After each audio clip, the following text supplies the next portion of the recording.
Babica prihaja iz Ukrajine, ati pa iz Slovenije. Rodil sem se v Ljubljani. Moji roditelji su iz Srbije, a otac je iz Kosova. Ja iz Rusije, iz Moskve. Morda podnapisov niti ne bi potrebovali, saj so jeziki Karine, Ivana in Amelije zelo podobni. To pa zato, ker imajo skupne prednike, stare Slovane. Njihova pradomovina je bilo ozemlje med Baltskim morjem in Karpati. V 5. stoletju pa so se začeli seliti proti Rimskemu imperiju v 3 smereh, vzhodu, zahodu in jugu.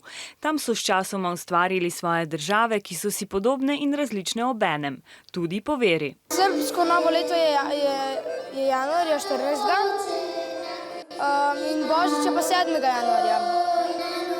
6. to je pred Božičem, se pa reče badnji dan, ne? Naredimo večerjo in v Ukrajini je taka tradicija, da moraš prvo, preden vse ostalo ješ, moraš pojesti kutiju. To je tak naredo iz ajdove kaše, sladkor pa mak.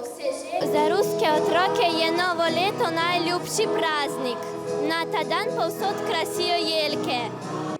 Čeprav se je večina rodila v Sloveniji, so s svojimi koreninami še zmeraj tesno povezani.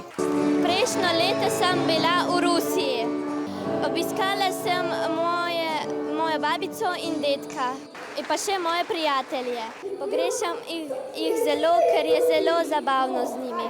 Ta čas je kot nalašč, da se z bližnjimi spet srečajo in skupaj preživijo praznike. Dobra družba lahko nadomesti vsako darilo.